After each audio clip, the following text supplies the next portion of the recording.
Maybe you'll start a career in gaming. Maybe you'll make a YouTube channel about.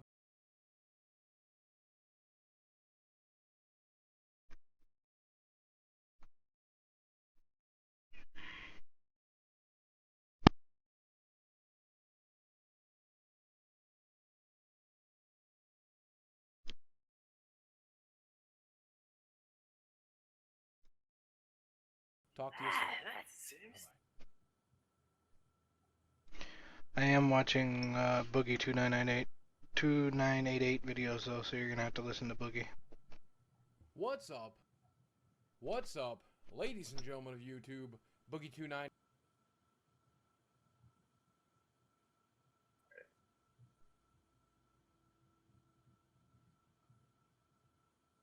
What's up, ladies and gentlemen of YouTube? Boogie2988 coming at you live once again through the power of the internet, and I am exhausted after just now getting in back from Christmas vacation.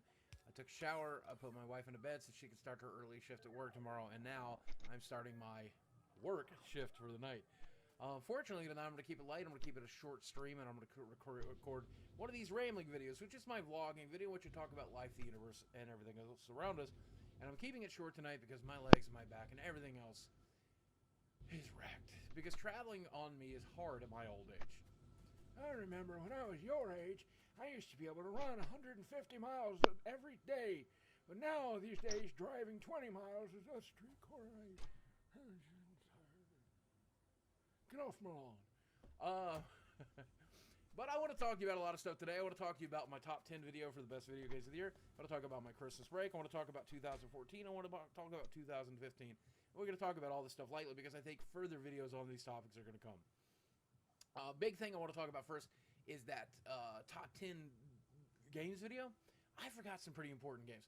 Number one, I forgot that Plants vs. Zombies Garden Warfare came out this year. I thought it felt like it came out last year, but it actually came out in February of 2014. If I had remembered that, it would have been in my top 10 list. Here I would comes have the bumped robots. probably Sunset Overdrive, I guess, off the number 10 slot, and I think Plants vs. Zombies might have ended up around 5 or 6. I might have omitted Mario Kart altogether. I'm not sure, but I really feel like Plants vs. Zombies Garden Warfare should have been on my list because it was amazing. We put a lot of hours into that game. I still play it. It's still on my hard drive, on my Xbox One hard drive, and I love it. A lot of games got omitted that people expected to be on there. Divinity Original Sin. I didn't get a chance to play it. I didn't buy it until today. Now it's on my hard drive, and I'm going to get a chance to sit down and play it. Dragon Age Origin, or Dragon Age, is it Inquisition? Again, I did not get it sent a review copy, and because of that, I prioritized games that I did get review copies for. I finally bought Dragon Age Inquisition during a Flash PS4 sale, so maybe later tonight, after I get all of my videos and stuff done in here, and my projects done in here, I'll go in there and actually finally settle down and play it. I think it's going to be amazing. I can't wait. Far Cry 4, which is a game I got to play a little bit, but I did not include in my top 10 because I didn't get a chance to really beat it. I only put about 5 or 6 hours into it, and I felt like that did not give me enough sway to be able to say whether or not it was that game. And there were other games that I left off the list and people were surprised about. I'm sorry if your game didn't make the list, but at the end of the day, I had to go with games that I spent a lot of time with and could really prioritize.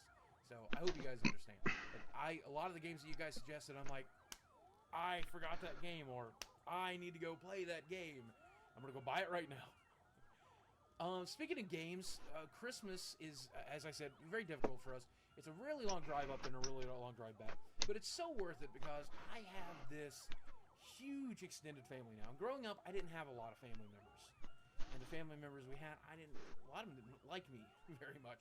So now I have this huge family. And I have my parents-in-law, and then my wife's biological parents and the family that comes with it, and then all these nieces and nephews and this extended family, and a grandfather-in-law who's just fantastic. All this wonderful family. And getting to go home and experience a family Christmas is great. Because I thought I was going to never have that. And now I have it, and it's awesome. I got from my mother-in-law, actually, a mechanical keyboard. Which I actually had put on an Amazon wish list because that's how she likes to do things. I've been told this is the wrong keyboard by a lot of people, and I'm curious as to what you think. I got the G17 Plus Logitech, and the reason I got that G710 Plus, The reason I got that one is because I heard that the mechanical keys was pretty decent for both typing, which I do a reasonable amount of, and then also for gaming. I messed around with it a little bit tonight. I just got it set up. I wish I could show it to you.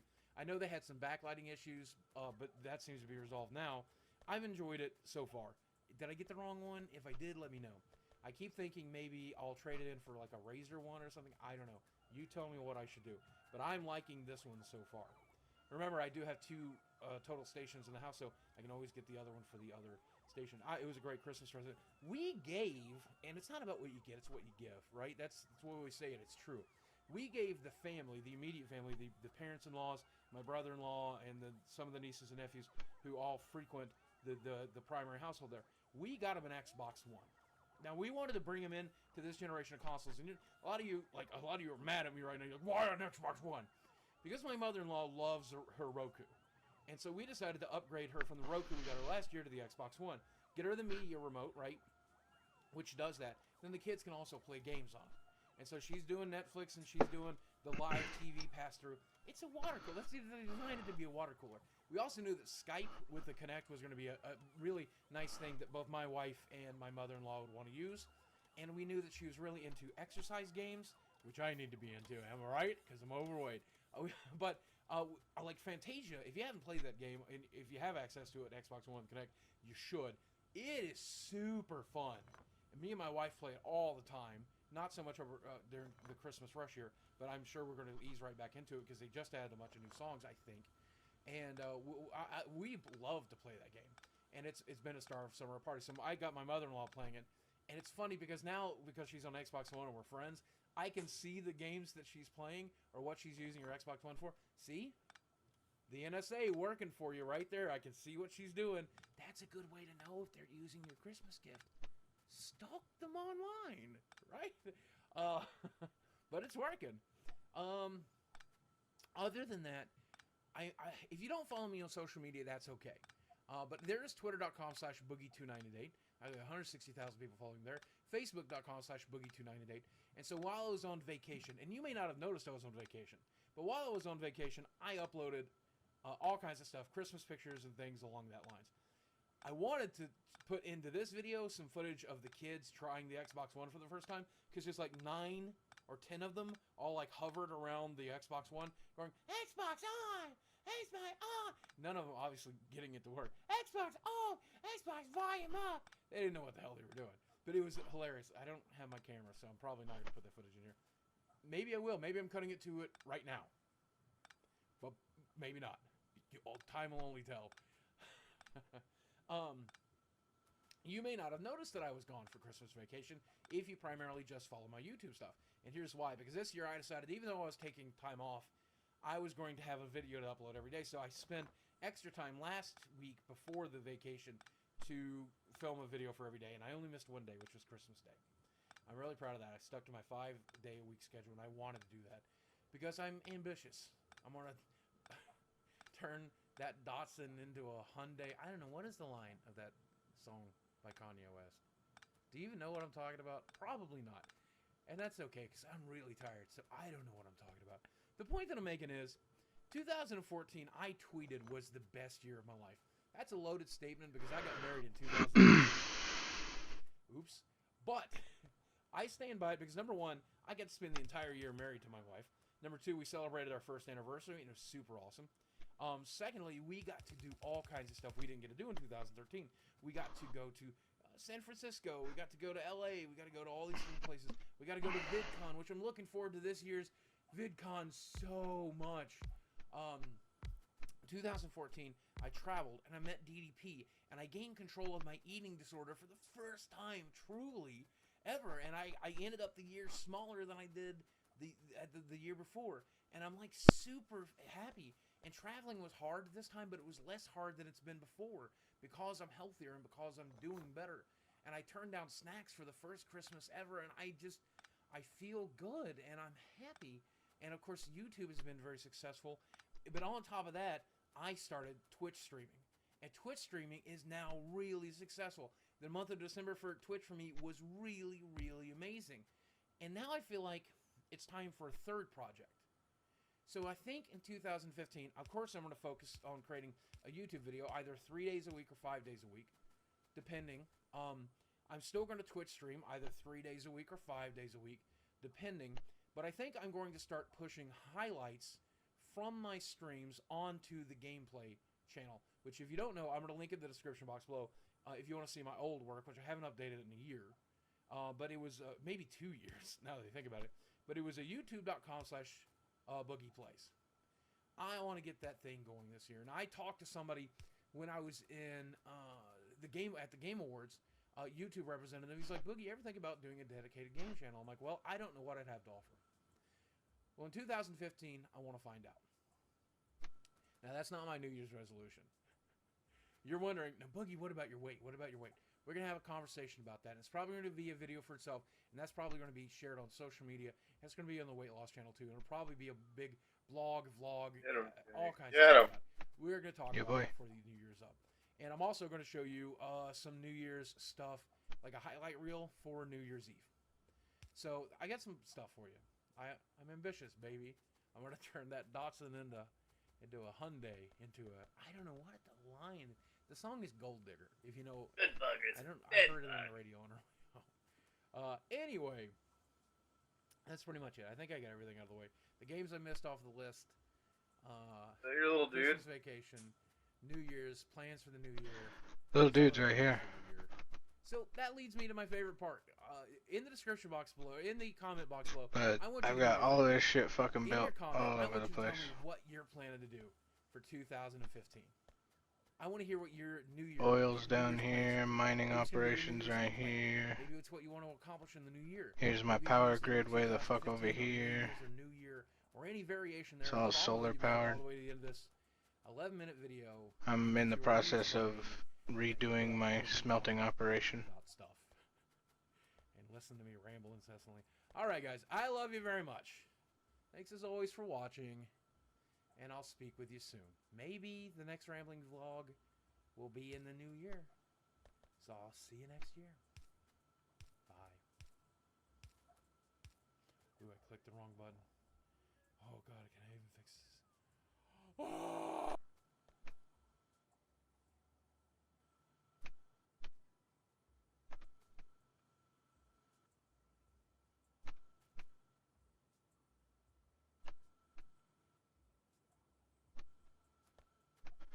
But I'm waiting for robots to build and it's taking forever.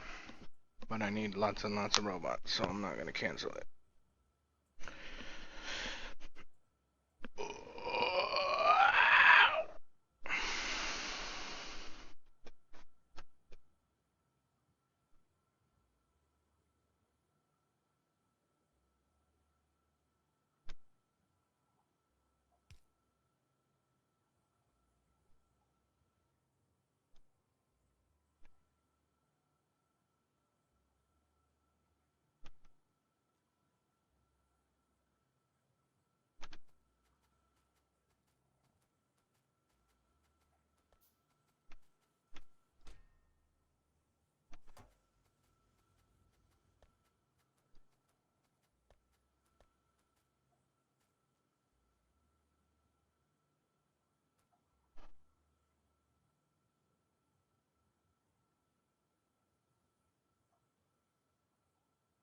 What's up, ladies and gentlemen of YouTube? Boogie2988 coming at you live once again through the power of the internet. And people keep asking me which games I'm looking forward to this year. So I thought I'd make this video showing you my top 10 list of most anticipated games for the year. Now keep in mind that just because a game doesn't show up on this list doesn't mean I'm not looking forward to it. We only have room for 10. And just because your game doesn't make the list doesn't mean I'm not looking forward to it. Chances are I'm going to play every single game that comes out in 2015 if I can. Coming in at number 10 is Uncharted 4. And what can I say? Naughty Dog gets me right here every time. I have actually never played an Uncharted game, so I'm hoping this will allow me to ease into the series. I'm just looking forward to it because the gameplay at the PlayStation experience looked so good. This looks like the kind of action-adventure game I expect from the hardcore league. My only reservation about this game, and the reason it's number 10 on the list, oh, yeah. is because at the PlayStation experience, some of the gameplay footage look If you own the game, and a little bit glitchy, and we have to hope that those out, and I know you do. by the time the game's released. Coming in at number 9 is Halo 5, and I'm going to be honest with you, this one almost missed the list entirely. Now, I got an opportunity to play the multiplayer beta, and I am really bad at it. Oh, I want to buy that one game, though. I'm really tempted in buying that Grab game. What intrigues me about the Halo series is looks like a fun multiplayer game, man. I am really interested in seeing what it's really good. That's good reviews, too. I gotta keep playing Eve. Gotta keep? Yeah, I got people depending on me. Yeah, I know. What? Gotta take breaks, everyone. Well, once it gets moving on its own and people can start doing their things, I will.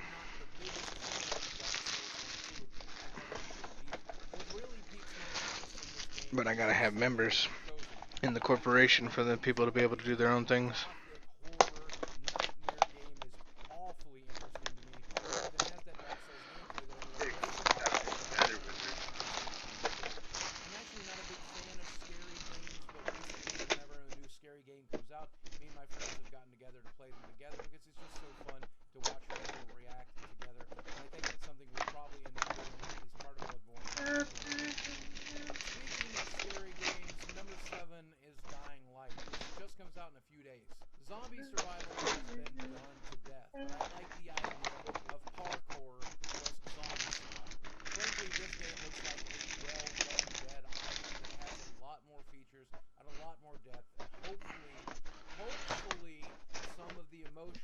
Time to go make some fucking noodles.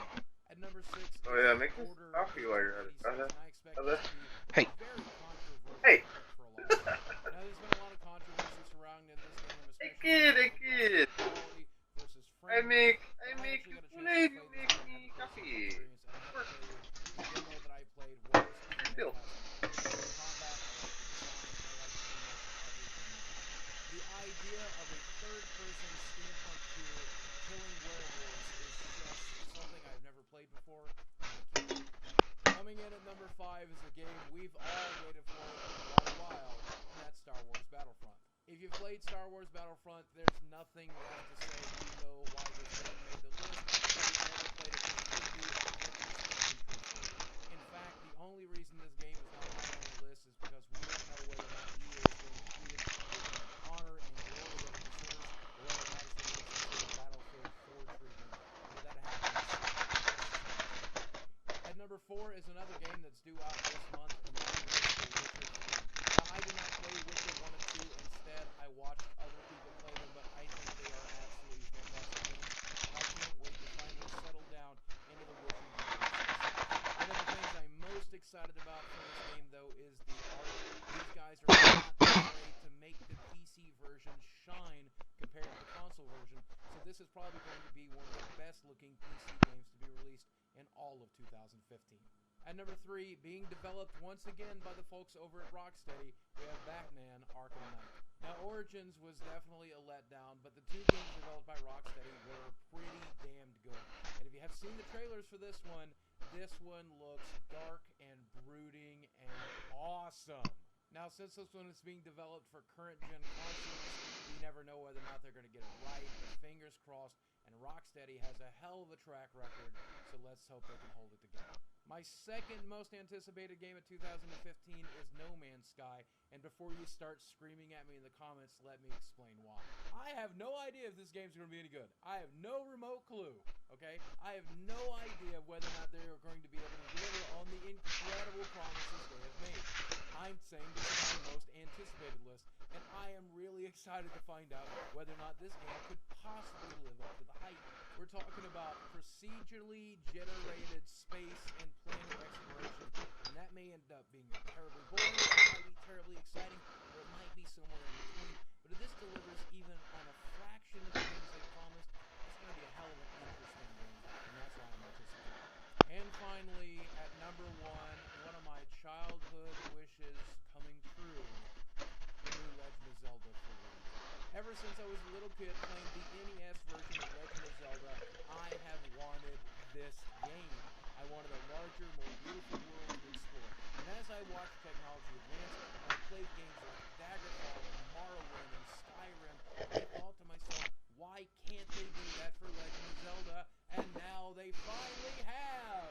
Now my big concern, of course, is that Nintendo has never made a game of this scale, and when you see the preview videos for this game, this scale looks absolutely gigantic. There's a real chance this game will not be as exciting as it could be. But if they get this one right, if they get it right, this will be one of my favorite games of all time. I cannot wait to play it. Alright, that's it. I think I gotta buy a Wii U. Games I'll be most looking forward to during the year. There are a lot So, of games that are not on this list that I'm looking forward to. New Zelda game, new Star Fox game. Not on this list, but they're on the radar. Everybody Zelda has game them. looks sick. We'll be sure to check them out. Like I said, everybody, we do ongoing content every day. Comes out in 2016. So stay tuned. We'll talk about it. And do me a favor, like this video, share it with your friends if you feel like you should. And as always, I love you guys very much.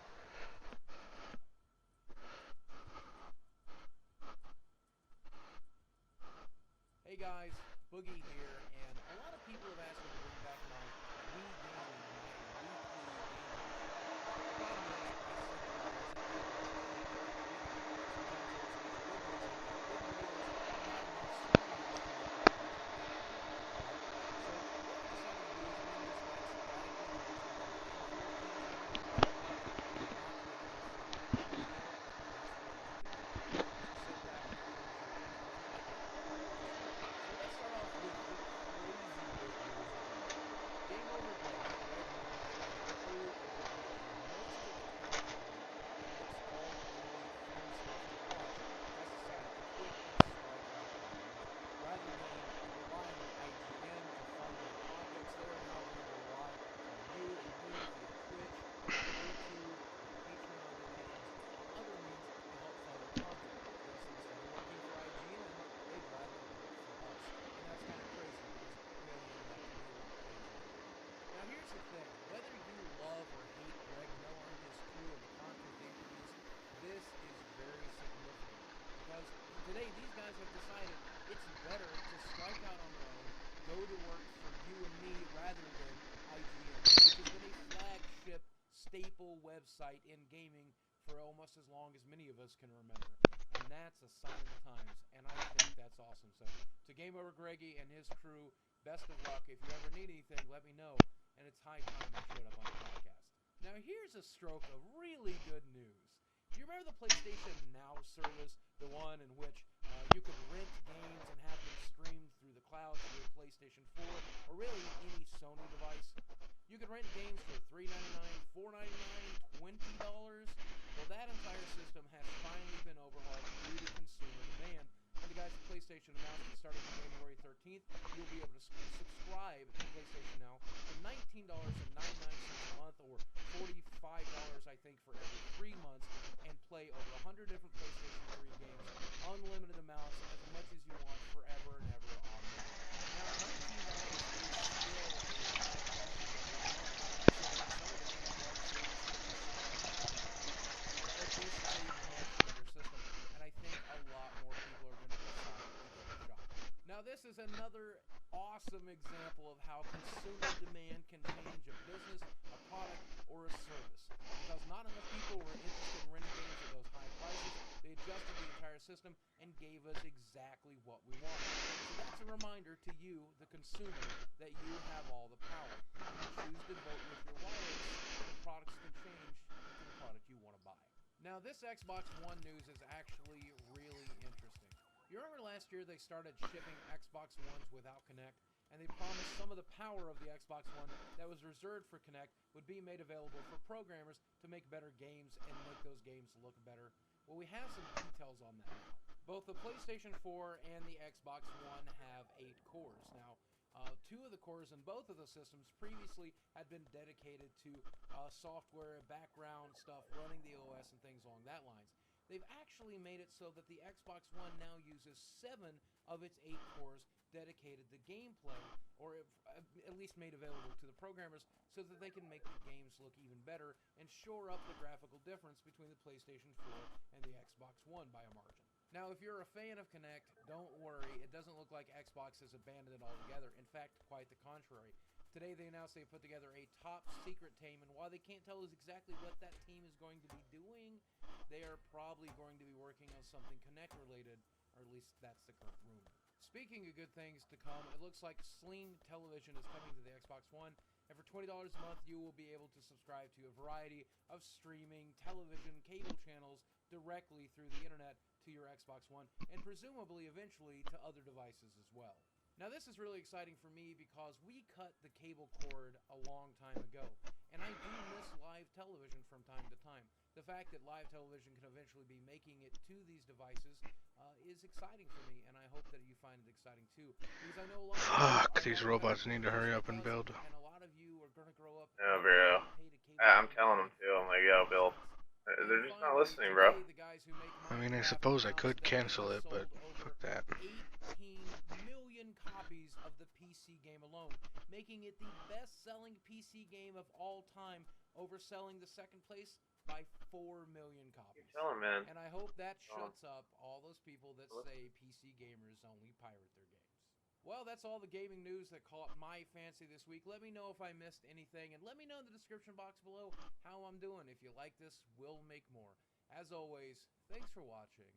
I love you guys, and I'll speak with you soon.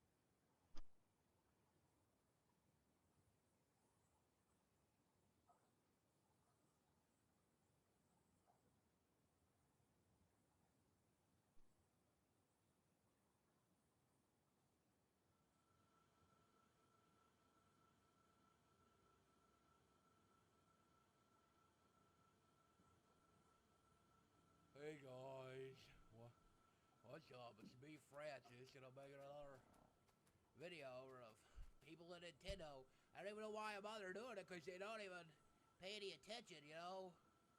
But whatever.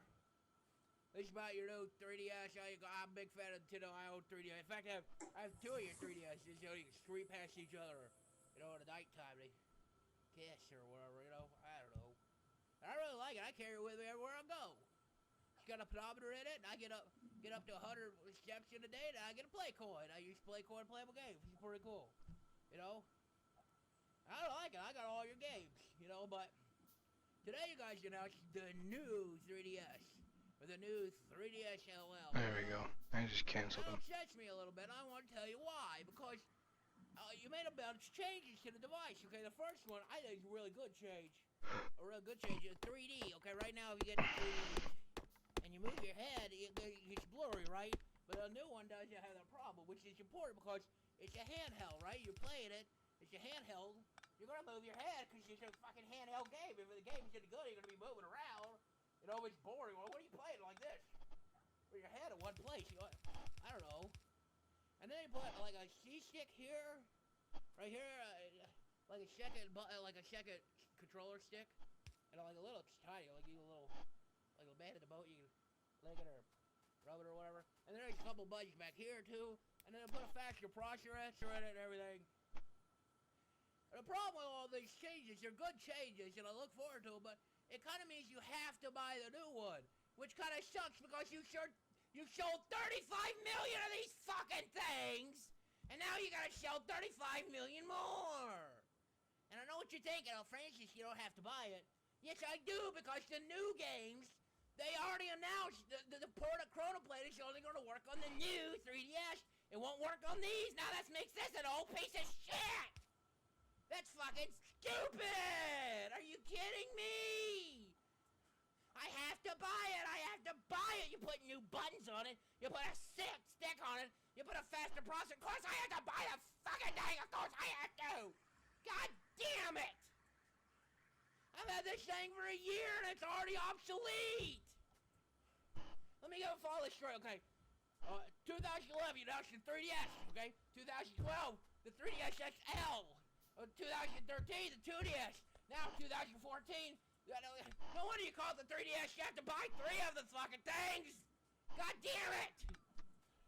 And now the new 3DS, and then the new 3DS XL, and then super best awesome version. What are you, Apple, releasing a new version every freaking year? God damn it! I don't know. A second controller's gonna be really useful for Smash Brothers, you know. My biggest complaint is you really want one. And you region lock, so I can't get one from Japan. Which one coming to the United States? So I can buy the fucking thing. God damn it!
What's up, ladies and gentlemen of YouTube? Boogie the 988 coming at you live once again through the power of the internet. And a few weeks back, I was making the argument that gaming is not dying. I still maintain that gaming doesn't have to die, but it is definitely very sick, and there's something we need to fix. Now, the majority of you have already heard about this, but back in the 1980s, the gaming industry experienced a huge crash. Basically, they lost consumer confidence, and when they could no longer sell the video games to the consumer, the product became worthless, and the entire genre almost died. In fact, this led to a bunch of cartridges, including ET cartridges, being buried out in the desert because there was simply no way to sell them to the consumer. A lot of the circumstances that were surrounding the original crash are actually beginning to happen today, and I'm beginning to see the exact same symptoms of the original crash happening in the gaming industry right now. And so today I want to talk to you about the potential of that happening, what caused it to happen originally, what similarities there are now, and what you and I can do to prevent it from happening. Now, first off, to prevent me from being foolish, I'm just going to say that the gaming industry is largely doing okay right now. We are selling millions upon millions of copies of a huge variety of different games made by different developers and different publishers, and the gaming industry is probably more profitable than it's ever been. However, the exact same thing was true in the 80s when the initial crash happened. It was a very profitable business. There was consoles in every home, and department stores were filled with games. But what led to the crash was simply this. There were far too many low-quality video games, not enough high-quality video games, for far too much of a price, and ultimately the consumer lost confidence. They knew that their money could be wasted if they were to purchase a game that they picked off of the shelf. They had no way of knowing which games were good and which games were bad. They felt burnt time and time again, and then they began to turn to other types of entertainment instead. Now, unfortunately, this stuff probably sounds really familiar to the modern gamer. Right now, there's a huge variety of games that have some very hefty price tags, and it's almost impossible for the modern consumer to figure out which games are worth purchasing and which ones are going to turn out to be crap. Now, I'm going to start a little blame game here, and I'm going to blame a lot of different people, but I'm going to start off by blaming you and me. Right here, right now, we ultimately always make the decisions, and you and I always make the policies, even if we're not developing the games. Every time you and I make a purchase, that is a confirmation that what they are doing is right. If you are not skeptical and you don't choose to vote with your wallet, you and I are the problem. Every time we buy a bad game, every time we buy one of these games that's chopped up on microtransactions, every time we buy a shitty sequel, you and I are part of the problem, and that's the first thing we need to fix. So let's start off blaming somebody that it feels good to blame, and that's the folks over at EA. EA is playing a very pivotal role in eroding consumer confidence, and it doesn't really matter which program it is that you point to, whether it's Dungeon Keeper on the iOS, which was absolutely abysmal, or whether it's one of its many franchises like Madden or NHL or The Sims that continues to be published in worse and worse forms every time they publish a new game. Consumer confidence is absolutely being destroyed by EA, but they're certainly not the only AAA developer that is doing this. Blizzard with Call of Duty and Diablo 3, Square Enix in the new Gearbox in the Aliens game. There is a huge list of games that are being published by AAA developers that are not just kind of boring or not living up to the hype, but are simply just not fun. The second finger that I have to point is a hard one to admit, but we have to blame Gabe Newell and Valve and the folks over at Steam. You see, Steam allows you to self-publish a game, and that sounds great until you realize that that's what caused the crash in the 1980s. Just about any company who could afford a couple of programmers to work for a couple of weeks could write any old program, slap it onto a cartridge, and self-publish it onto one of the available systems at the time. And because there was no checks and balances system, a lot of these games turned out to be crap. The Steam Greenlight program does allow small companies and independent developers to design games and self-publish them. And just like in the 80s, some of these games just aren't worth the programming lines it took to write them. Now, don't get me wrong, some of the most beloved games I have ever played were developed by a couple of people in their bedroom and self-published, and I am so grateful that we live at a time that you can do that. But the majority of the programs that make it on Steam, the majority of the games that make it to the new tab, they just aren't worth the purchase price, and that's really frustrating. Just because you made an indie game doesn't make you an artist. The game has to be good or you are going to erode consumer confidence. You kind of have to get your shit together. And thirdly, I want to point the fingers at the engines of the big hype machine. That means certain YouTubers, it means a handful of publishers, it means gaming journalists, it means just about everybody involved in the industry as it is. Yes, I'm aware that means I'm pointing the finger at myself. We'll get into that. The primary function of games media should simply be this: to inform the consumer about a game or a product so that they can make an informed decision and determine whether or not the game is worth its price tag. That means we are publishing screenshots and gameplay and facts about the game that help them make an informed decision. Also, unbiased first looks at a game or unbiased reviews should go without saying that these are probably the most important thing we're supposed to do. Now, I'm not saying that you can't be entertaining while you do it. I'm just saying that as long as games media is not providing unbiased information that allows the consumer to make an informed decision, we are part of the problem. I also think a really important part of that job is to remind the consumer that they have all the power and for us to treat them that way. So on one hand, you have a bunch of shitty AAA titles being developed, and on the other hand, you have a bunch of shitty indie games being developed, and when you put them together, you got a shit sandwich.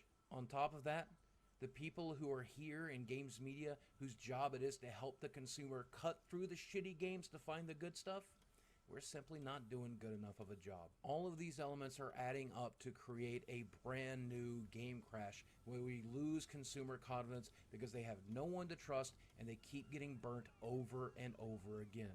Now, it's not all bad news. This is easily fixed, and I'm going to tell you exactly how to do it. The first thing that has to happen is the consumer needs to realize that they have all of the power, and the purchasing decisions that we make determine the types of games that they make. If we choose not to purchase their crappy sequel or their crappy indie game, eventually they will stop making them so damn crappy. Obviously, we want to put some blame on the publishers, as we should, but the reality of it is, if they can sell a half-baked product at full price, why wouldn't they do that? It's not until the consumers wake up and choose not to purchase that they're going to make a change. The people that do have power in the industry do need to do something, though. I'm talking about Sony and Microsoft, the people who make the consoles and determine what's published on them. I'm talking about the people at Valve. I'm talking about the people at the Apple Store. There needs to be checks and balances systems that internally investigate games to determine whether or not they're worth publishing and allowing on your storefront to begin with. And finally, for those of us who have a voice in the industry,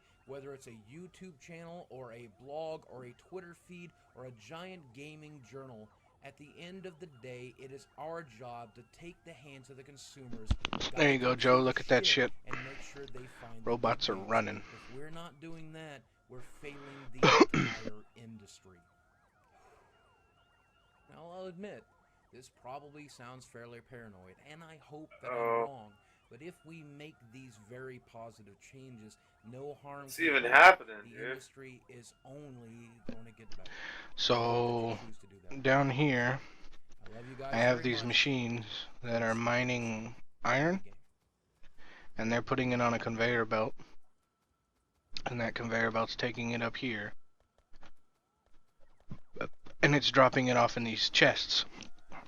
These chests are called passive provider chests, and basically that tells the robot that the robot needs to pick up stuff from there, from a passive provider chest. Then I have over here passive requester chests, and I can set up what I want it to request. In this case, I had it request iron ore. So what happens is the robot fucking looks into that shit, sees that this chest wants iron ore, it sees that this chest down here has iron ore, and it's a provider, so it goes and picks it up and it drops it off in the requester chest. Then it comes out of the box, goes on this conveyor belt, these little arms put it in these fucking furnaces, and the furnaces turn it into iron plates.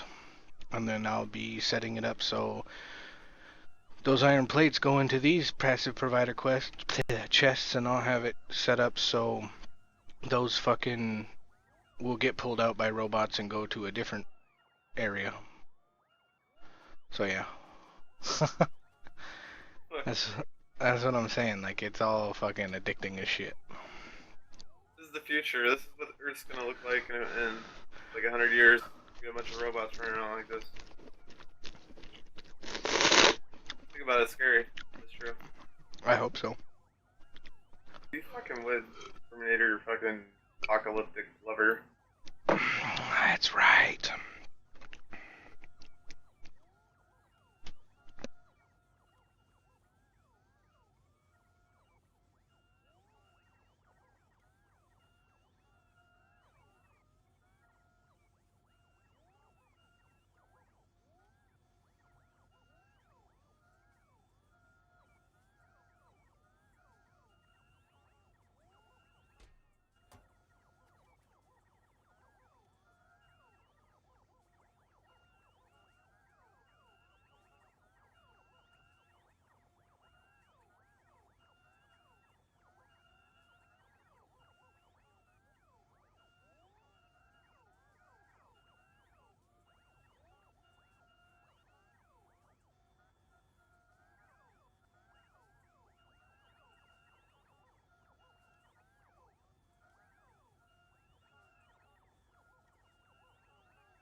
Ladies and gentlemen of YouTube, Boogie to 988 coming at you live once again through the power of the internet. And a lot of people this last week have asked me to talk about a YouTube prankster by the name of Sam Pepper and the controversy that is surrounding him.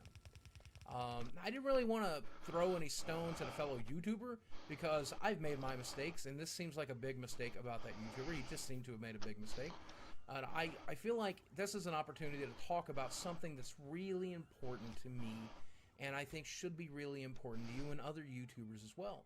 So we'll have to talk about Sam a little bit, but overall I want to talk about YouTube prank culture and the power that YouTubers wield. So basically what happened with Sam is he uploaded a public prank video in which he used a sweatshirt to obscure his hands, and while his hands were obscured, he grabbed the asses of women in public. And obviously you can't do this kind of thing. When you would do something like that to a man or a woman, you are committing sexual assault. You can't grab the genitals or the buttocks or the breast of any person without their permission. That is sexual assault. And if you were to grab a person without their permission at all, that's assault. It's illegal, and obviously this should have been controversial, and we're all glad that it was. Sam has since defended himself by stating that the entire thing was staged and that he didn't actually assault anybody, and in fact he created a second video of men getting their butts grabbed by women and showing that that's also bad, and all of that's really good for Sam, but we have to stop and ask ourselves what this means for YouTube overall. Here's the thing about YouTube. YouTubers who command a lot of views and have a lot of subscribers are trendsetters.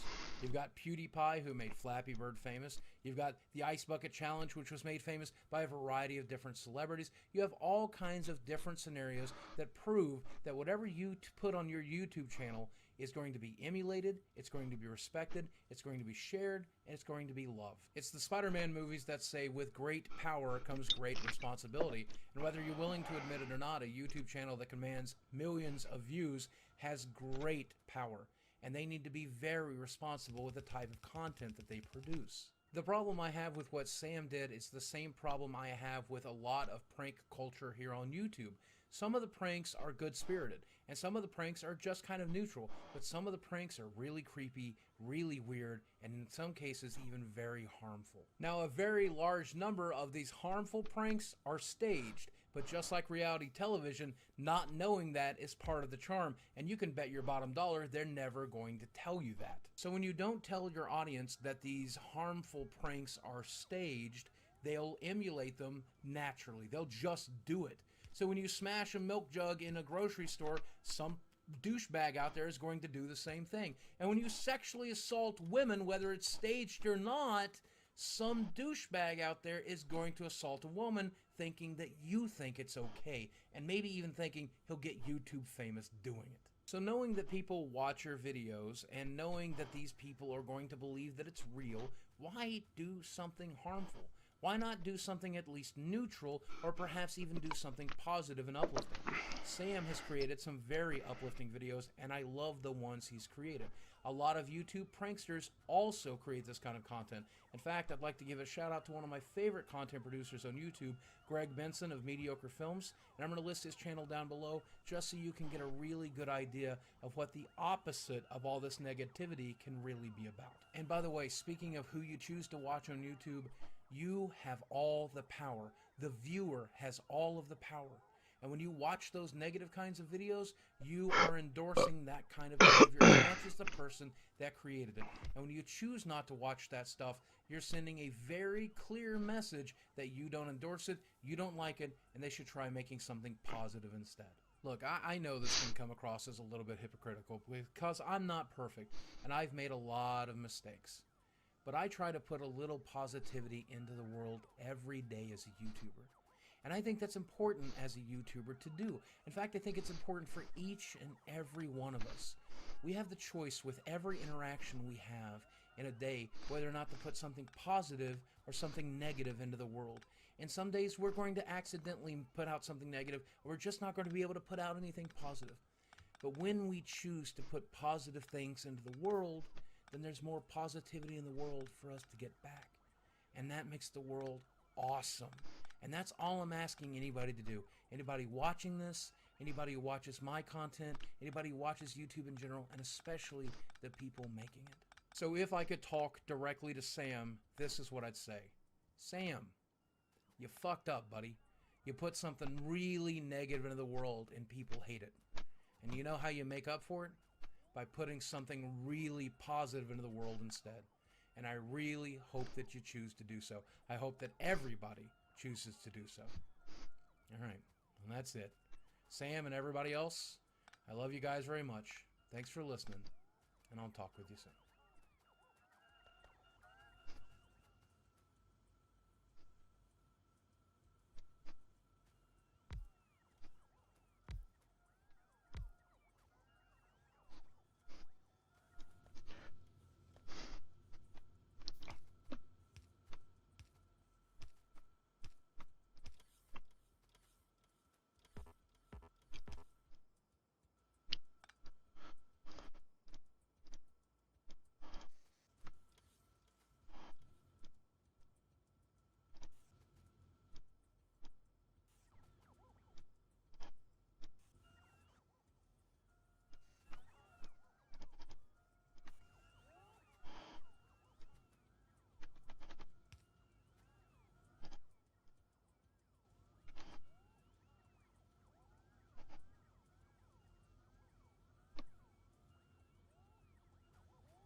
Oh, my copper ore production is stopped.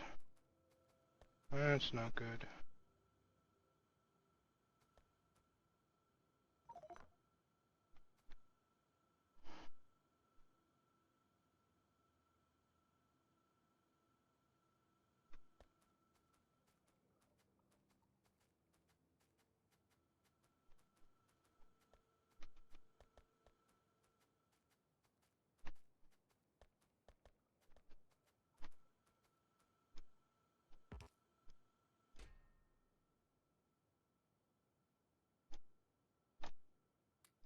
Yeah, I cut down your production. I did it and I got away with it. And I'll do it again.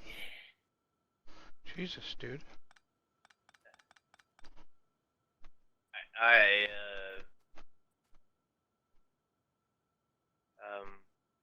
I attack. You know,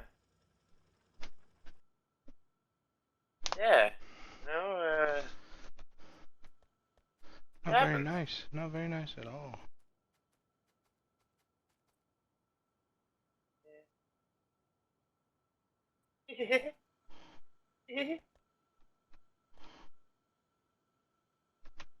You know, what I do? I'm a production attacker. I mean, what I do, you know, I go around, I attack production. It's life. It's life.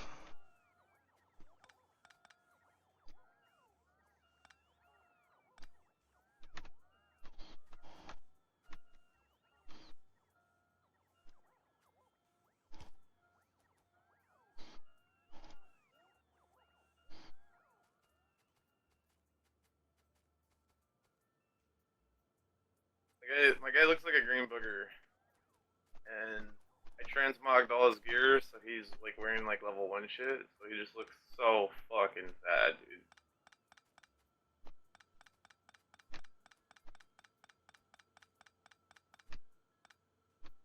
He'd be proud. Or would I?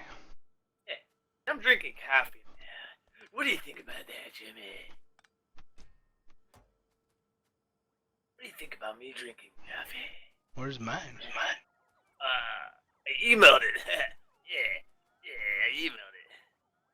It should be in your inbox. Like, yeah. It's in there right now. Waiting for you. better be.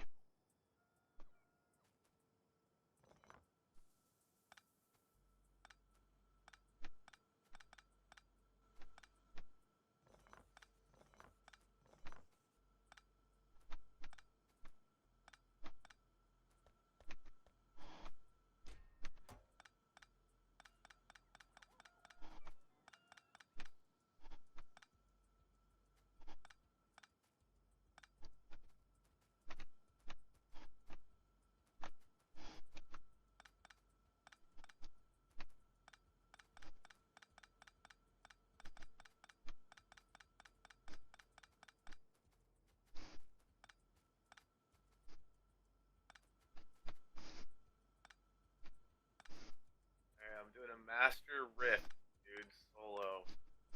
I think I got what it takes. Mind you, this is hardcore. I die once, I'm dead. I'm dead for good. Never come back again. Never dead. That's all you.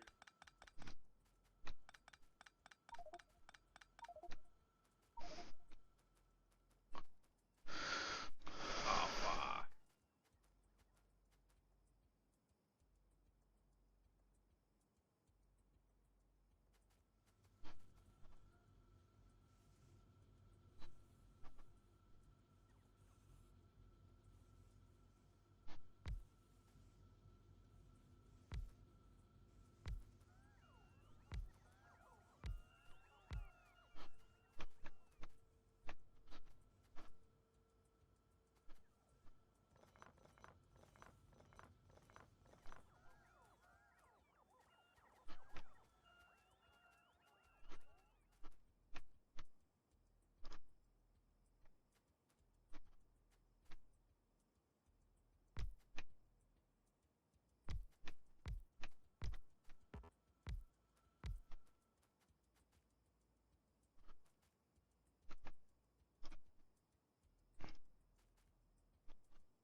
actually like fucking shit up, bro.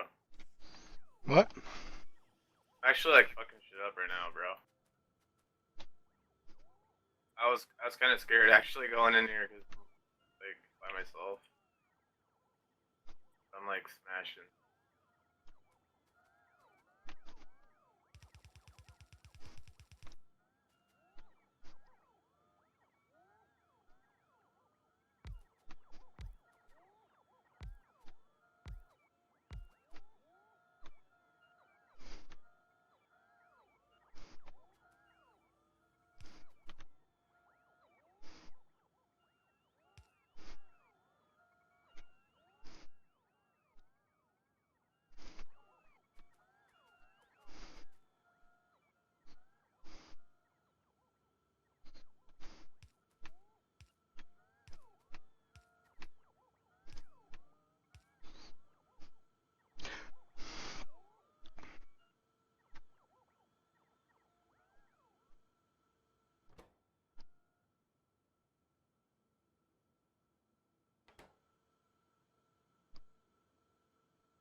Your robot apocalypse.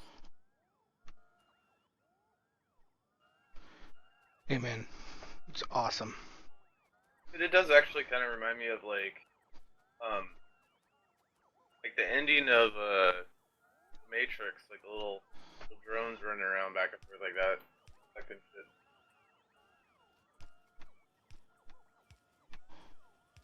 I can dig it.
Nice robot army, Jimmy. Yeah.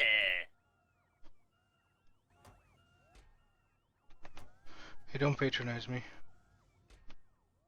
I'm not, dude. I'm just wondering what the copper bugs are doing compared to the black bugs, and then what are the gray bugs doing? They're delivering a bunch of shit around. Yeah, I understand that, but what's the difference between those three different types of color bugs, robots? One touches butts, and one tells you to shut up. What about the last one? I don't know what he does. He's a mystery. It's mystery meat. You just get what you get. Exactly.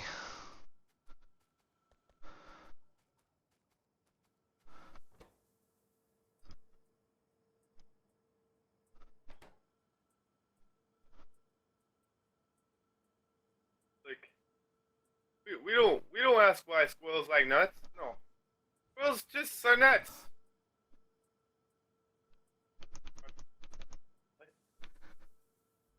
Looking good.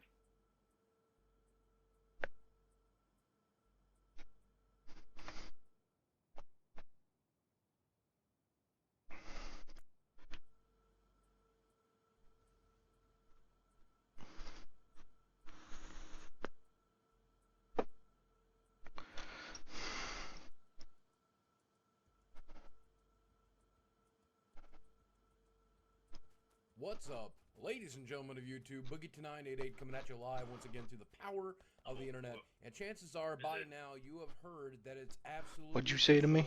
Microsoft wall has wizard. bought Mojang, the makers of the game Minecraft. Now, if that news is upsetting to you, you are certainly not alone. A lot of people on the internet today, especially those who play Minecraft, are concerned, worried, and some are even just upset. So let's figure out why that is. Now, first off, people are just kind of mad at Notch. They felt that he shouldn't have sold the company, that he shouldn't have sold the game, that it was his private, personal little baby, that it's something that he was responsible for. But the reality of it is, that couldn't be further from the truth in Notch's mind. On Notch's personal website, he goes on to explain why he decided to sell the company, and it's for a lot of different reasons than you think. He's actually quoted as saying, "It's not about the money, it's about my sanity." Notch goes There's on to going to be a say new he never wanted the Enemyville responsibility horror that movie. comes with being the CEO of the company. Another remake? Like Minecraft.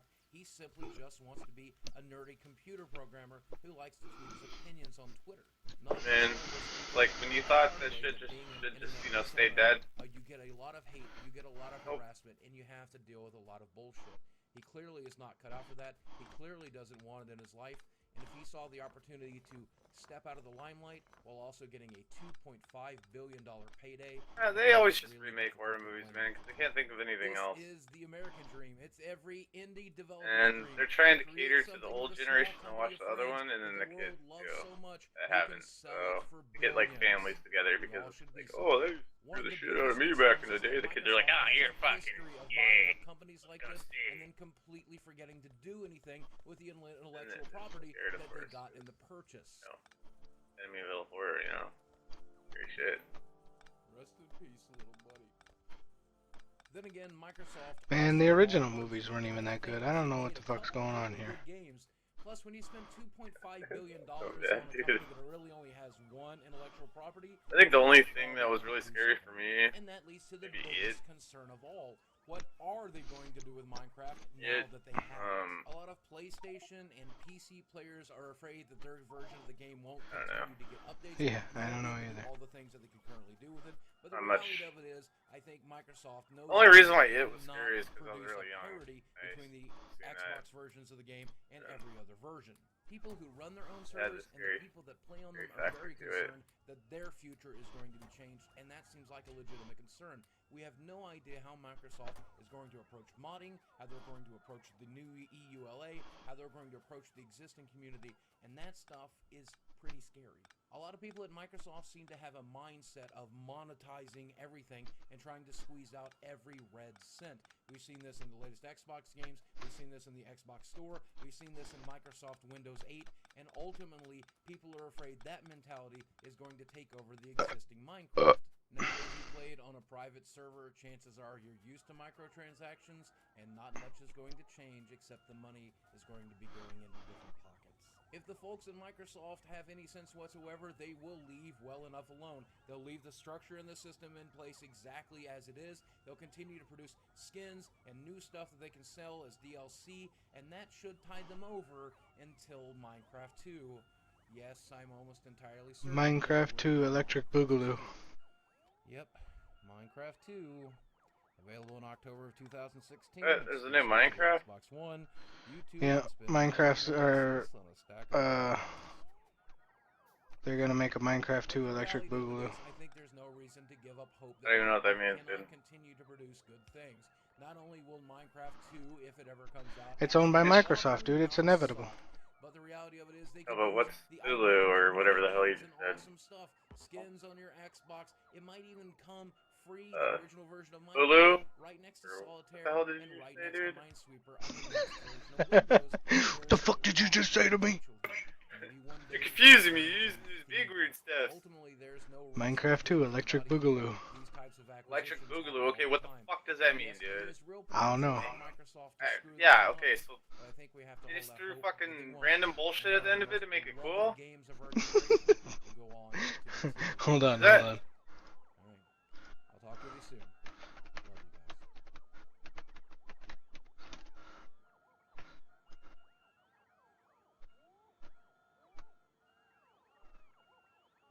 Party people in the place to be. This is what you've all been waiting to see. There you go. Electric Boogaloo, the ultimate show. With I'll Kelly, check that out in a Ozone, second. and Turbo. Electric Boogaloo is breakdance. Very disappointed, Dutch. Electric Boogaloo. Boogaloo's Electric action Boogaloo. is the best you'll get. Nonsense. If you like breakdance when you ain't seen nothing yet. I'll finish you. Be a log in that, sir. And your whole damn neighborhood. This time there is an enemy, so they must unite. Because to say what you believe in, sometimes you must fight. You lost your edge. Try it. Electric Boogaloo's the greatest, nothing can compete. And once you've seen this movie, you'll believe in the beat.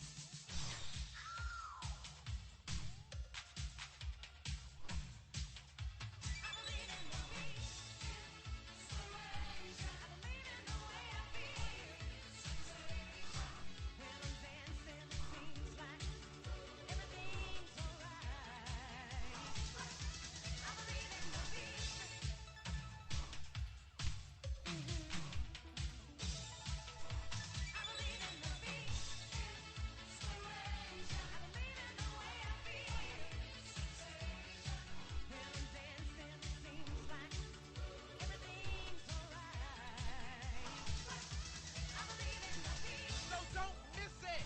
Breakdance 2. If you forget it, you'll regret it. Electric Boogaloo.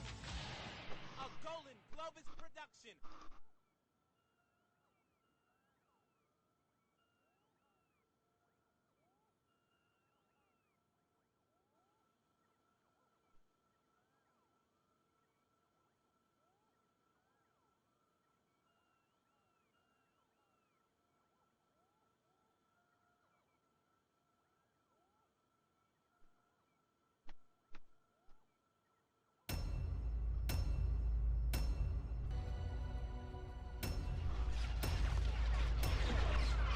This is the Earth at a time when the dinosaurs roamed. We'd actually like to show you the dinosaurs rather than talk about them, but we decided to hire Charlton Heston to do narration instead. We spared no expense. For 1,000 years. Movie unintentionally inspires Michael Bay's Transformers. It's a Michael Bay movie, so yes, even the title has to explode. Damn, that was one hell of a flashback. We missed all of Earth's awkward Paleogene years. There goes HBO. Michael Bay saw Apollo 13 and slammed his fist on the table and said, "We must get the exact same actor to play a ground control guy in this movie." Your Stouffer's pot pie's been on the table almost 10 hours. Okay, first of all, terrible pot pie product placement is terrible pot pie.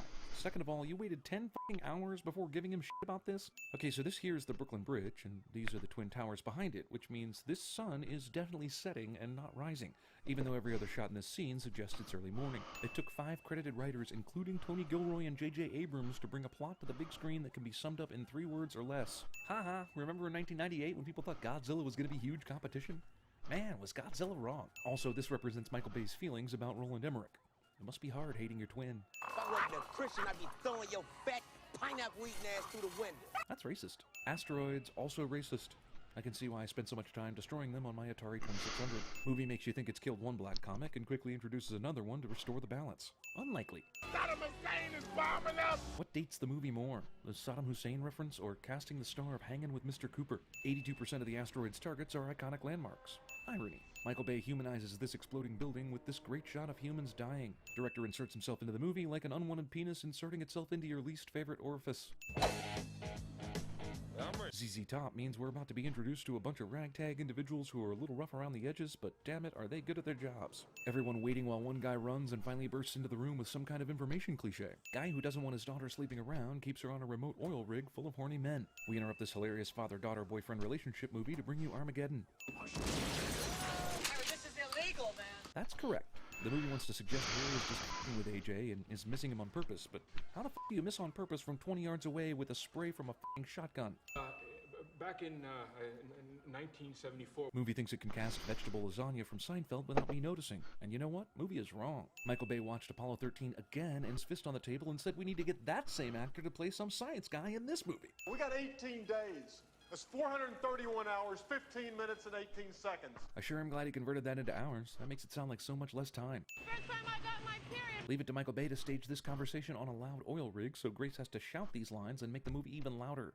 And more embarrassing to Harry. I grew up.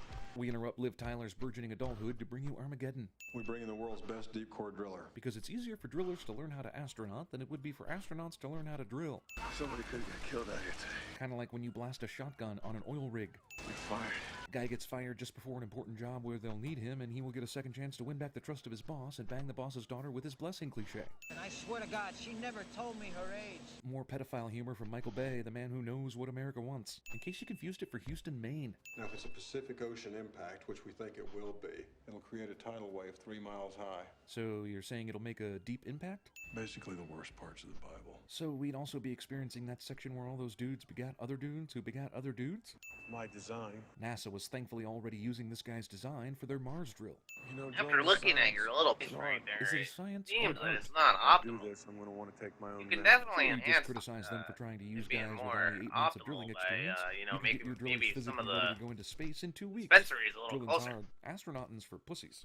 Probs. Start with every bar in New Orleans. Don't worry, he's probably in that same bar where Gambit was so easy Now, to find. VCV and Origins visual action, Wolverine. well, I mean, the guy's always in bars. He doesn't have a home address Of or the anything. esteemed robot. So be sure to check all And- of them first. You were trying to stop a Fucking nothing motorcycle, to do. and this is the blockade formation you decide to go with? Cops pick up all the oil rig dudes except for AJ.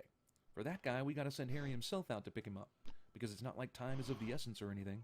Make my own hours. Nobody shoots me in the leg. AJ and all the other drillers were on the rig when the military picked up Harry. An 18-hour flight, and then you figure a few hours do for you NASA to fight explain with them? everything. And in that amount of time, AJ has found and... Yeah, you want wanna see what happens when I fight? These boys scatter all over the country when they get back to the... Are you already offshore at the oil point where rig, you can but just tell the when the AI? feds go and round them up, they are all delivered I at can precisely the kill exact some of time. them. I can't kill That's all of them. incredible. You ever see Pulp They Fiction? get fucking hard as Bruce shit. Willis and Steve Buscemi were in that movie. Rogue drillers all get medical examinations in the Could they same attack room you at the right same now? time because it's They easier could. for them to show off in front of their friends that way. But I've And killed maybe up make it a Michael lot of Duncan is what's proud around of me. it. You see? Why did the psychoanalysis Like, I don't know of if you the can movie see, sound but perfect? on the little Psychology mini-map, is there's, Woman with red wide breasts. Woman around with my medium camp, and breasts. that's This guy thinks pollution. about hot women even more than And I that do. draws in monsters. Why are you Now, if asking I a kill psychologist this question? the Why monster would you even know camps psychological testing around at all if physical was your only parameter? where that pollution is, it won't draw them as Haha, easy. reference to a vastly superior movie that no one watches anymore because it's 16 hours long. What's next? Let's see if I can kill these over here. Civilians to ever see her. NASA just happens to also be developing top secret advanced space shuttles they didn't know they would need. Man, there are so many Aerosmith songs on this soundtrack, I don't think they missed a thing. Time to check back in on that relationship. Michael Bay makes his movies big, dumb, and loud, which is fine, but then he goes and does this shit, which blowed his movies to 70 hours apiece. No joke, 70 hours. That's how long these movies are. Now it's time for underwater simulation. Underwater simulation is announced while everyone is still way the f*** out in the desert. Screens! Dizziness! There's a potentially huge security risk. Sure that people don't know a big asteroid is about to hit the Earth, but wouldn't there be widespread panic after Manhattan got destroyed? There we Does go. I anyone killed one remember of the that? nests. Boys are ready to snap. And asked to be here. They got pulled off the street. They also had the choice to say no to the job, but yeah, let's keep pretending like they're But here you have against to their own kill the free will. nest to get alien artifacts. Couldn't NASA just go with the original plan with the astronaut drillers if they got too nervous about Harry's crew? Harry doesn't hold all the cards, does And he? when you get alien artifacts, you can make the highest fucking level song. potion, which you can keep going with your research. Also, easily accessible racism is a defining characteristic of a cracker. Do you think it's possible that anyone else in the world is doing this very same thing? But I've got to make more tank shells, What, the so I robotic haven't getaway or been the animal cracker bullshit? killing them right now. This is like being serenaded by your father while having sex. Movie decides to show us what happened to April O'Neil and Casey Jones after the end of Teenage Mutant Ninja Turtles. Dirty, dirty PG-13 strip clubs. This place is nothing but filth to my X-rated mind. You're hogging all the action. Bullshit angry strip club patrons show up to fight the heroes because it's not what the movie deserves, but it's what the movie needs right now.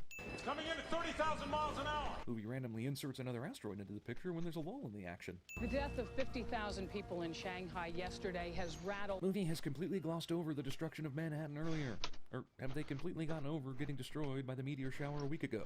NASA's in emergency launch preparation in cooperation with Russian and Japanese. Why is Billy Bob Thornton's Mission Control Boss character also acting as NASA's media spokesperson? I shouldn't have dragged you around on all those oil rigs. That's correct. Promise me that you'll come back. Unpromisable promises. All my bags are packed. Also, more f***ing relationship statuses. Movie inadvertently inspires the entire visual aesthetic for Man of Steel. The Bible calls this day Armageddon. That is a hell of a lead-in for telling all the world for the first time about the impending crisis. I mean, shit. You just started talking. Remember how no one knows anything about the asteroid and all they know is there's a secret shuttle mission taking off? Maybe ease into that shit, dog. Armageddon. Roll credits. Here's French people doing classic French things, gathering around and listening to the radio at their favorite cafe. Even Gaston the motorcycle guy showed up. Ireland! Asia! This place! That man's not a salesman. That's your daddy. Oh sure, when he's a loser, April O'Neil hates him. But now that he's a loser in a spacesuit, she loves him again. I gotta get me a spacesuit. Freedom Crew. Independence Crew. Neither the Freedom Crew nor the Independence Crew can go wherever they want. Take care of yourself, kid. So I guess the one-day vacation they took solved all the issues concerning the mission? They just went into the simulators and banged that shit out no problem after a day of romantic getaways, visiting divorced wives, strippers, and jail? You know we're sitting on 4 million pounds of fuel, 1 nuclear weapon. Expo shamey. Thank God the weather was really good. Really, if you think about how often real NASA launches get scrubbed for even a hint of foul weather, and the fact that these assholes only have a window of days or hours or else they're dead, Mother Nature really did them a solid. Movie tries to trick you into thinking you're watching Fargo with its casting choices. To the right is fuel gauge, you watch the fuel gauge. Mission deems it necessary for AJ to do this important job he's never done PvP before. in that game yet or no? Also, for what reason? I don't think there is PvP. All Lev does is come up here and press a button that anyone could have pressed. In between the launch and the finale, we need some boosted up tension, so naturally there's a convenient leak on the space station that nearly kills everyone. Cool, long, sustained shot shows a Michael Bay we wish we could see more of, but never will. 2 shuttles survive this proximity to the explosion with superficial enough damage to just carry on and do the mission. Because space. We're now in the final hours of the mission. The destruction of Mir makes no news broadcasts. I'd start praying about it right now. What an asshole. Liv Tyler is bored. Asteroid debris isn't dangerous or a threat to the shuttles. It's only here to make cool moon impact noises. Engaging invasive radar. Oh, so now the debris is a concern. Coffee cup shattering on the floor in slow motion to signify a character's despair cliche. Movie will now seamlessly cut back and forth between the Freedom and Independent shuttles with shaky camera movement and zero context, so you'll have no idea what the hell is going on. Captain America here blew the landing by 26 miles. Was he seriously expecting the captain to land this plane perfectly after all that stuff they went through? The most realistic part of the movie is that one of these shuttles crashed trying to land on an asteroid. But then it's nearly destroyed by the fact that AJ and the others survived this. Remember back when you were stripping down the armadillos for only necessary shit? How did the machine guns make the cut? Was doing this trick here part of some NASA contingency plan? Also, this is the same shuttle that withstood the launch, Earth's atmosphere, 22G travel around the moon, tons of asteroid debris impacts, and crash-landed on said asteroid, right? Are you alright? Blew the tranny. Blew the tranny. No comment. What the f*** is this shit? You have to pan over the Tag Heuer logo for every f***ing clock shot? Did they kidnap your children? The lunar gravity's put her in a spin. This wasn't expected. This was unexpected, but the need for machine guns on the armadillo, we totally called that shit. Let's see, they need to restore radio communications, someone wants to fire a nuke right now, a more level-headed person does not want to fire the nuke right now, there's launch codes on this red paper, this just turned into Crimson Tide. This is one order you shouldn't follow and you fucking know it! Why wouldn't NASA be the primary scientific advisors to the president in a situation like this? How does he possibly have anyone on his end telling him NASA is wrong? How did that advisor get their job? Is it Pauly Shore? I realize you need a villain of sorts, and explosion-happy politicians are always an easy target, but this is beyond stupid. What are you doing with a gun in space? Duh, he's obviously gonna blast open a door in the side of the shuttle to drive an armadillo out of, right? Come on, come that bomb right now. Treason. Colonel Willie Sharp would be dead in real life. And let's turn this bomb off. Are you sure you don't have any brain injuries? Red or blue? Red. Jesus, really? They did all the other necessary steps to disarm the bomb up until this point, and now they both forget which wire to cut? Red or blue? Clock constantly adds time when it ticks down, and do I cut the red wire or blue wire bomb detonation cliche? Houston, you have a problem. Now, here's a reference that you probably won't know. It just sounded like Harry tried to pick up the platinum bar in the loud room. Want an explanation? Google it. Not here to hold your hand through these things. We just happened to run into the Grand Canyon. Couldn't they have stuck the nuke in this thing? They had detailed maps about what the asteroid was made of and divided it into sections, so how did they miss this? Did they even need to drill? This armadillo is about to make a successful flight across a canyon, running into many huge rocks, have problems with the thrusters, and no one is going to die, and I'm okay with that. And I am not okay with that. The thrust is not working. Must be a dramatic moment in the script then. This NASA shit either works or completely fails, depending on the needs of the story. Rockhound is about to demonstrate why you don't put these things on space vehicles. He's got space dementia. Also, I don't blame the movie for constantly putting obstacles in the way of our heroes, but space dementia? Come on. Don't you mean asteroid quake? I think one's about to hit near Paris. Smaller asteroids continue to target major cities because we wouldn't care if the asteroid they detected was headed for the Mojave Desert or Bowling Green, Kentucky. That is my family up there, so I don't want to hear we hope so. And this is why NASA wouldn't let someone's daughter just hang out in the main control room. Affleck ex machina. Either those are straws, which is ridiculous, or they're wires, which means he found enough unnecessary shit on this space shuttle he could dismantle and strip to come up with 6 different colors of wires, which is also ridiculous. Isn't time a concern? When did he find time to forage and create these straws? It's my turn now. Hero sacrifices himself to save the world cliche. But there won't be anything to be scared of soon. Because all the evil of the world will be gone when I blow up this asteroid. Confirmed. Just like a 1976 Buick in a horror movie, this space vehicle won't start. That worked. Movie turns into Pink Floyd The Wall for a few seconds. And I would have removed 50 sins if she'd have just made out with Billy Bob Thornton right here. People about to go kill Frankenstein are excited about asteroid's demise. All the people celebrating the defeat of the asteroid are from the 1950s. Death of my father? So over it. This is touching and all, but it's absolute bullshit. Some random lady just showed up at NASA and said, "Gee, yeah, one of those driller astronauts you got up there? Yeah, he f***ed me several years ago, and this little boy is his son. Can we come in and get straight onto the runway when they land? Oh, look, they let Rockhound strip her girlfriend on the compound, too. I could stay awake. This f***ing song again. Fire Hazard Wedding. Asteroid movie ends with the worst wedding video ever. Also, who's shooting a wedding video with 8mm film? Mr. Boogie?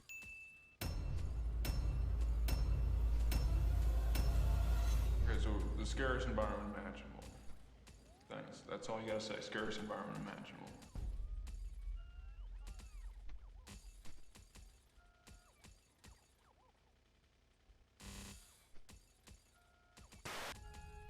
Space. The final frontier.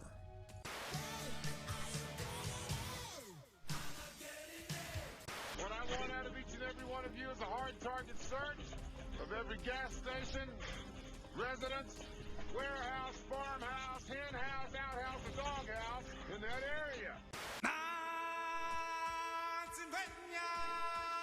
Basically the worst parts of the Bible. What he means is Old Testament, Mr. Mayor. Real wrath of God type stuff. Exactly. Fire and brimstone. Human sacrifice, dogs and cats living together, mass hysteria. Cheetahs may be the fastest sprinters, but gazelles are better at dodging and jinking.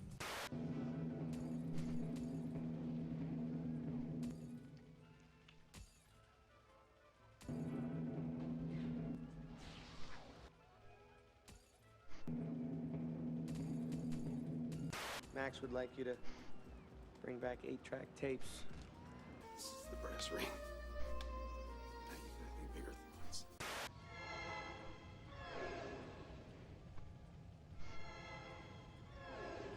Well, I went in there in the house, and I hit Jesse Dixon upside the head with it, knocked him off my mother. I reckon that didn't quite satisfy me, so I hit him again with it in the neck with a sharp edge and just plumb near cut his head off. In the 5th, your ass goes down. Say it. In the 5th, my ass goes down. God damn, we got debris. Debris!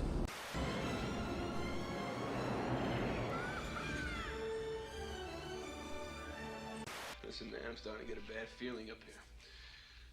I want you to do something for me. I want you to find my wife. Don't ask me how, Byron. You'll know how. I want you to tell her something. I want you to tell her that. Tell her it took me a while to figure out what a jerk I've been.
Hello, I am Bentham and welcome back to Factorio. So we're now fully powered up with our Iron Man suit thing, and it's with the portable fusion reactor and so on. And so at the moment the main production line that we are focusing on is modules, as we have been doing recently, making sure that it's going as quickly as it can. At the moment it definitely looks like it because there isn't enough supply of the advanced circuits. But anyway, there's nothing much I can do about that, so it's time to go deal with some unfinished business that I have with a certain group of biters that have constructed a base nearby. So, go charging in with my car and try shooting the crap out of them, and I decided that it's going to be better just to run in on foot so that I can get a proper fix on what I'm shooting at. So I run in and manage to take out the biter spawners, which means that all we have to do now is kill the worms, and we have the glorious alien artifacts that we can use to do lots of science and get us more technologies and so on. So after running in, I kill them all, and they make a kind of horrible sound at 4 times speed, so that it's a bit more human than otherwise. I think that all of the sounds of the aliens are derived from humans shouting random things or something. I don't know, but anyway, now that that's dealt with, I can make my way home, and it looks like for a while there will be no particular biter bases threatening my factory, which is very nice. So I do a quick test of the drone system's repairing feature. So I went and parked the car and then watched as one of the drones flew over and repaired the car for me, which is nice. So I make my way back to module production, see how things are now. You can see that the electronic circuits are running down. The advanced circuits have already run down, so everything's being used as much as it can be there. In the meantime, I did a quick inspection of oil, and everything seemed alright there. It's a bit annoying, really, that I can't increase the circuit production without doing a big overhaul of the system, because I initially built it to have lots of extra room to do more stuff, and then the room just sort of disappeared. So yeah. So anyway, we have doing an inspection of the coal, and everything looks fine there, so I leave that for now. And I start building some radars and also a bunch of solar panels, which takes a while because of course the drones are resupplying me, and they're not yet fully upgraded, and they keep running over to recharge instead of supplying me and so on. But eventually I take matters into my own hands and just pick the circuits up instead of waiting for the drones to give them to me, because it's all a bit messy, really, and that's the reason that I don't use the drones so much when I play, is because the system behind them is so messy and awkward, and it's much easier just to use conveyor belts and things, because they're a lot more reliable and so on. But anyway, now that we've got the solar panels built, we can go out and start building some more radar stations. So I put one down over in the plains, and that's all the ones that will be within the walls, I think, at this point. Maybe there's some to do down south, but anyway, I hop out at the wall and build a little opening, get some extra defenses in there to make sure nothing can charge through without being very injured. And then I go for a little drive up out into the wilderness and work out where to put the next radar station. And you may be wondering why I keep going into the map and hopping in and out of it constantly. It's because I'm trying to get the right positioning for the radar stations. Basically, they can see one block further than you in the map. So the way you do it is you have it so that there's one block of darkness between you and the radar network. If you can call the network, really, they're all independent, and it's just your positioning of them that makes them work together. But anyway, I have to call that off because night falls, and because of the way I do them with the solar panels, they're only active during the day. So I have to wander off and do something else while it's night time, and then go back in the morning to finish off working on the various radars. So in the meantime, I go and have a look at the iron supply. I go and look at the iron outpost, and I find that some of the mining drills have run out, and I decide that I might as well finally build the mining outpost on the final deposit of iron, because at some point we're gonna have sudden increases in the iron usage when we put more alien artifacts into the assembler, and then the whole sign system activates again. So it's good to have some excess in case there's any sort of problems there. I don't think we'll need it, but I might as well get the thing built, because I'll just have to build it later if I don't build it now. So I hook it all up, get it a splitter working so that everything's merged in nicely with the two outposts. Put F-activity modules in everything, and then get some electricity pylons to carry things along. I put a substation in the middle, and it just misses getting one of the miners, so I have to put one electricity pole in there, which is annoying because it was nearly perfect. Anyway, after having a quick look at the system, I notice it's not quite going fast enough, so I make a couple of tweaks there, and then it's all fine. Dump the iron ore that I've accidentally picked up back onto the production line. By the way, that is the Z key, if you've ever wondered, because it's not often that you actually drop an item down, but if you press Z with any item in your hand, then it will go onto the floor, and you can empty out stuff onto the floor in that way. So anyway, making my way back to base, there's drones all over the place giving me all sorts of random stuff. There's noticed a few cases where they've just stopped above me. I think it's because two of them come along with trying to satisfy one of the needs in my logistics thing, but then between them they have more than one I want, so one of them will just hang there with what's left. I'm not sure what makes them go away, but I've noticed that they do seem to disappear after a while, and I don't think they're dying because the the system still seems to be very heavily populated with them. Anyway, I'm going out to build a new radar station, so now that it's morning, I believe that a day passed between me last visiting, but whatever. So you can see I've got a nice 3x3 grid there, but I'm not finished yet because I have another radar in my inventory, so I wander out into the deep wilderness sort of place and build another one out there. And you see there's a biter base right there, so I quickly hop in and do some killing there, take out the bases, grab the alien artifacts, hop back into the car and go flying around another one, do a drive-by on that, and manage to take out the aliens without my car being destroyed or anything like that. Make my way back over, grab the signs once again, not the signs, the artifacts, get back in the car, and then there's just one last little base over here that I can just run in and take out. And I do a little bit of a scouting mission on another one, but as you can see it's quite a big one, so I'm not quite ready to deal with that yet, maybe when my shotgun's a bit more powerful. So I make my way home, and as the sun sets, and get back to working on the factory. You can see I just stuck all of the alien artifacts into the assembler there to get the signs going once again. And now what I'm doing is I'm scouting out a location, just an open space in my factory, trying to work out somewhere where I can put a new system.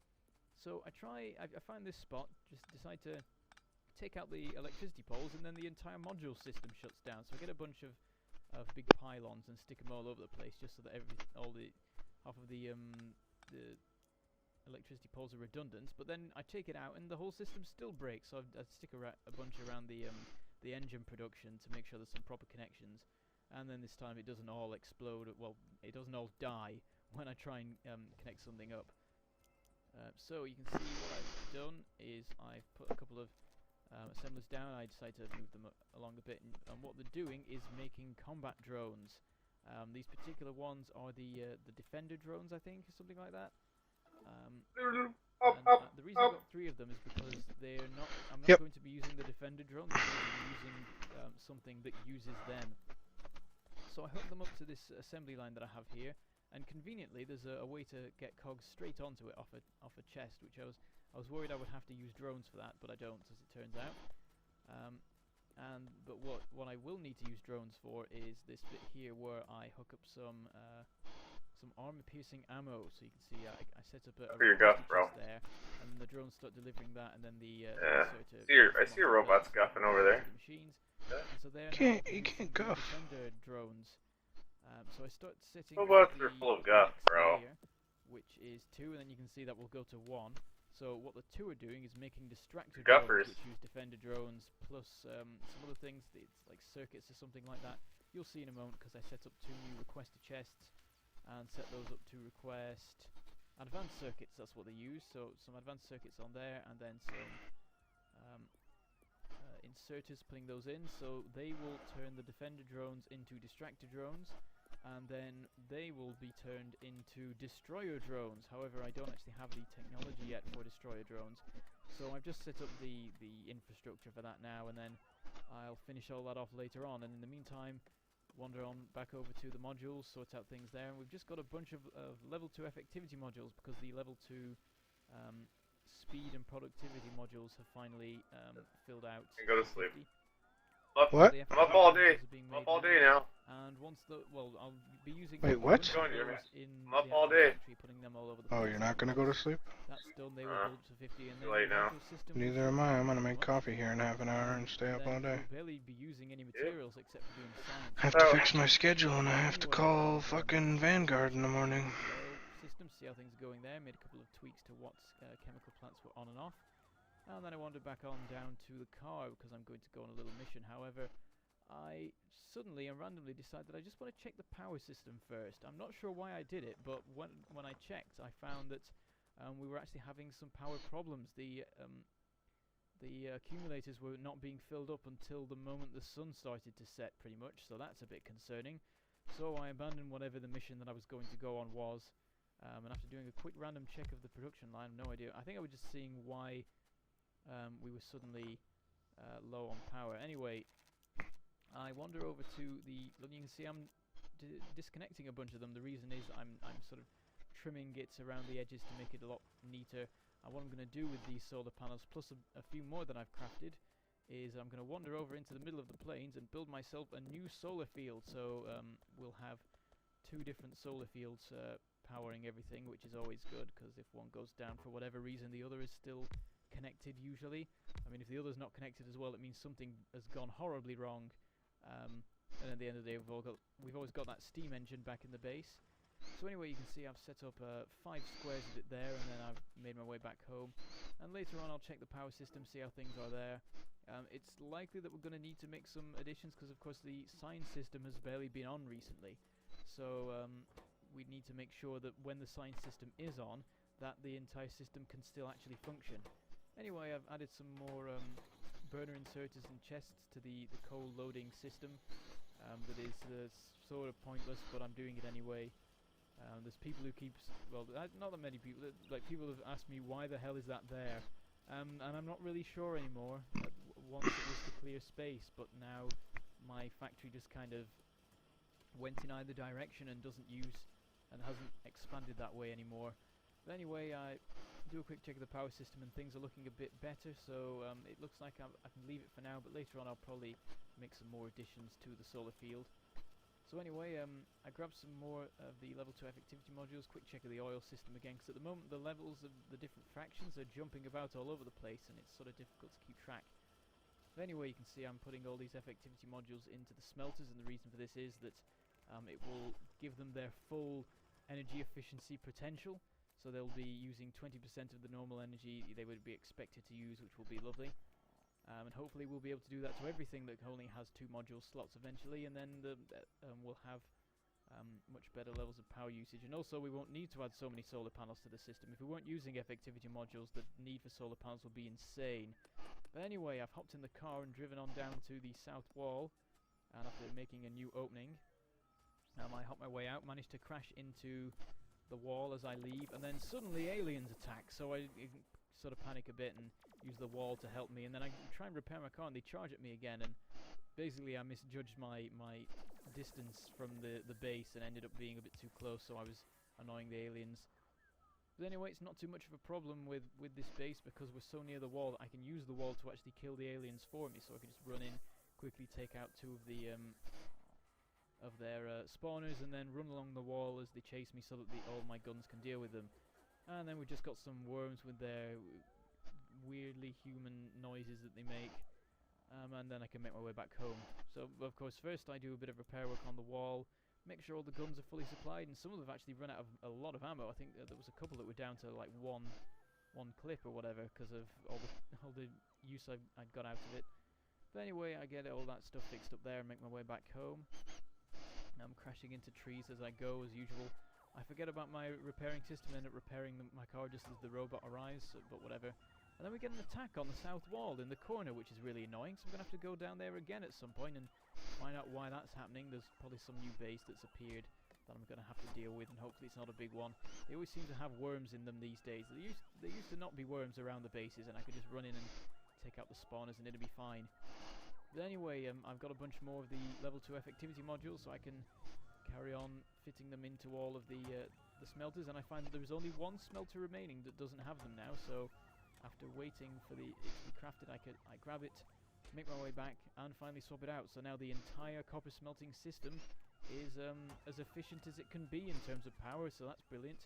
And after doing a quick little addition to the coal mining system, it's time to end the episode. So I shall say goodbye, thank you for watching, and I shall see you next time.